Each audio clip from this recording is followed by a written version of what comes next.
J'ai réussi à sécuriser mon application en filtrant la valeur des paramètres que je reçois et en particulier en empêchant l'exécution de code malveillant. Je ne suis toujours pas à l'abri d'un utilisateur un peu étourdi qui ici, à la place de son nom, rentrerait son âge par exemple et réussirait à se connecter. Donc ici, le message de bienvenue n'est pas très cohérent et j'aimerais bien aller un petit peu plus loin dans le filtrage du paramètre que je reçois pour ne permettre que certains caractères à être rentrés. La problématique ici, c'est qu'à la différence du champ langue, je ne peux pas lister l'intégralité des valeurs possibles pour le champ nom, puisque par exemple, je peux attendre un nom de famille, un prénom, un surnom, voire une combinaison de ces trois possibilités. En revanche, je me rends compte que parmi les caractères qui peuvent être autorisés, on trouvera essentiellement des lettres. On pourra trouver éventuellement un tiret pour les prénoms composés, par exemple, éventuellement un espace, si quelqu'un veut mettre son prénom et son nom. On pourra mettre, dans le cas de noms à particules, des apostrophes, mais a priori, le choix de caractères possibles ne va pas beaucoup plus loin. Je vais donc être capable de pouvoir déterminer si le paramètre nom que je reçois est valide ou non en fonction des caractères qu'il contiendra et en particulier, je vais exclure tous les autres caractères et si je les rencontre, eh bien, je n'afficherai pas le message de bienvenue. En revanche, j'afficherai un message d'alerte.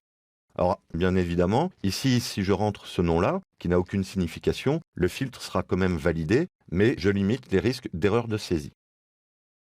PHP va mettre à ma disposition un certain nombre de fonctions qui vont me permettre d'effectuer ce type de vérification, et en particulier les fonctions filter functions. Parmi ces fonctions, deux vont répondre à notre besoin. La fonction filterVar, qui permet de filtrer une variable avec un filtre spécifique, et la fonction filterInput, qui fait la même chose, mais avec les variables externes, c'est-à-dire les variables qui sont issues des tableaux get, post, cookie. Donc c'est plutôt celle-là que l'on va regarder.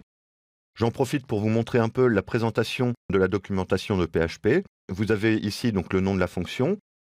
En dessous, les versions de PHP pour lesquelles elle est disponible, une description rapide de ce qu'elle fait, sa syntaxe, la description des paramètres possibles, les valeurs de retour, quelques exemples, des liens connexes, éventuellement des informations supplémentaires et des commentaires d'utilisateurs qui vont vous permettre d'avoir des retours d'expérience sur l'utilisation de ces fonctions. Pour en revenir à filterInput, elle va donc récupérer un paramètre reçu par get, post ou cookie et la filtrer selon un format prédéfini et vous indiquer si elle correspond à ce filtre.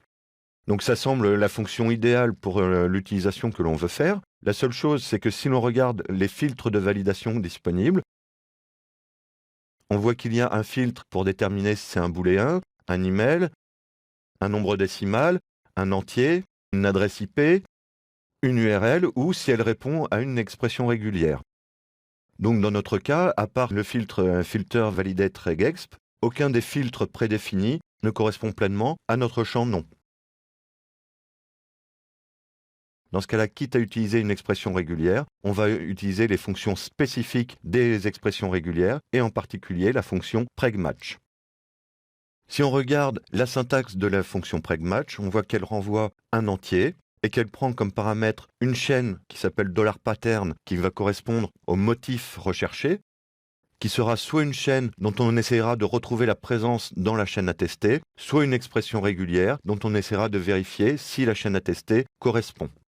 Donc le second paramètre est une chaîne attestée et plusieurs autres paramètres optionnels. Donc est-ce qu'on doit récupérer l'ensemble des valeurs retrouvées qui correspondent?